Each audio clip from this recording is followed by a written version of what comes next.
Dear students, आज हम पढ़ रहे हैं क्लास 8 की बसंत पुस्तक का अध्याय 3 बस की यात्रा। अध्याय को देखते ही आपको इस बस को देखकर लग रहा होगा कि यह कैसी खटारा बस है। तो यह इसी पुरानी और खटारा बस के बारे में यह कहानी बताई गई है। तो लीजिए हम शुरू करते हैं आज की यह कहानी बस की यात्रा।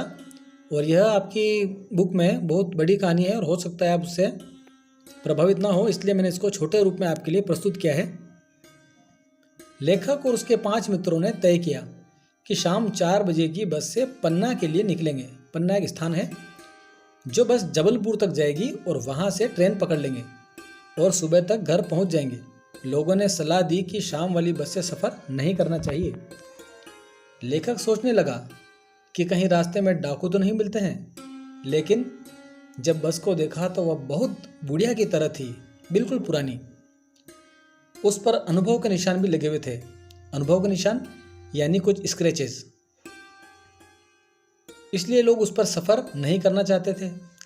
ऐसा लगता था जैसे यह बस यात्रा के लिए नहीं, केवल पूजने के योग्य है। इस पर सवार कैसे हो? बस कंपनी का हिस्सेदार भी उसी बस में सफ़र कर रहा था। तो लेखक ने पूछा कि यह बस चलती भी है? तो बोला, अभी चलेगी। सभी इधर उधर देखने लगे। तब एक व्यक्ति ने कहा, डरो मत, यह बस नई बसों से ज़्यादा विश्वसनीय है, हमें प्यार से गोद में लेकर चलेगी। इस प्रकार सब बस में बैठ गए। बस का इंजन स्टार्ट हो गया। ऐसा लगा जैसे सारी बस इंजन हो, इतनी आवाज़ आ रही थी। कांच की खिड़कियाँ भी टूटी हुई थी। लेखक को लगा जैसे उसकी सीट के नीचे ही इंजन लगा हुआ हो। बस चलने लगी। बस की सीटें टूटी फूटी थी जो आगे पीछे हो रही थी। अचानक बस रुक गई। पता चला कि पेट्रोल की टंकी में छेद हो गया है। ड्राइवर बाल्टी में पेट्रोल निकालकर और नली लगाकर इंजन में भेजने लगा।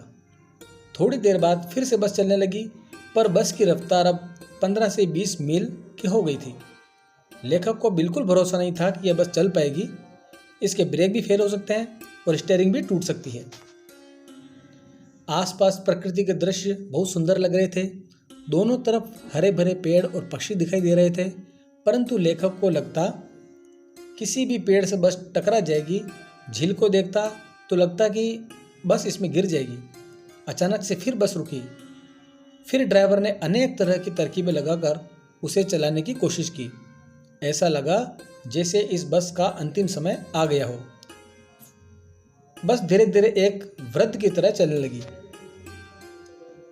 बस जब एक पुलिया के ऊपर से गुजर रही थी तो एक टायर पंचर हो गया। बस जोर से हिलकर रुक गई। अगर तेज गति में होती तो उछलकर नाले में भी गिर सकती थी। बस का हिस्सेदार भी टायरों की हालत जानता था, पर वह भी टायर बदलने की जगह जान हथेली पर लेकर बस में सफर कर रहा था। फिर से दूसरा घिसा हुआ टायर लगाकर बस को चलाया गया। सबने वक्त पर पन्ना पहुंचने की उम्मीद छोड़ दी थी और लगता था कि यह बस नहीं पहुंचेगी या हो सकता है कि सीधे मृत्यु लोक पहुंचा दे। परंतु हम सभी आराम से घर की तरह बस में बैठ गए। चिंताएं समाप्त हो गई और सभी लोग हंसी मजाक करने लगे। तो यहाँ यह छोटी सी हमारी कहानी बस की यात्रा समाप्त होती है। यह कहानी आपको कैसी लगी? आप देख रहे हैं संस्कार गुरु चैनल। अभी तक आपने इस चैनल को सब्सक्राइब नहीं किया हो तो इस चैनल को लाइक कीजिए और सब्सक्राइब कीजिए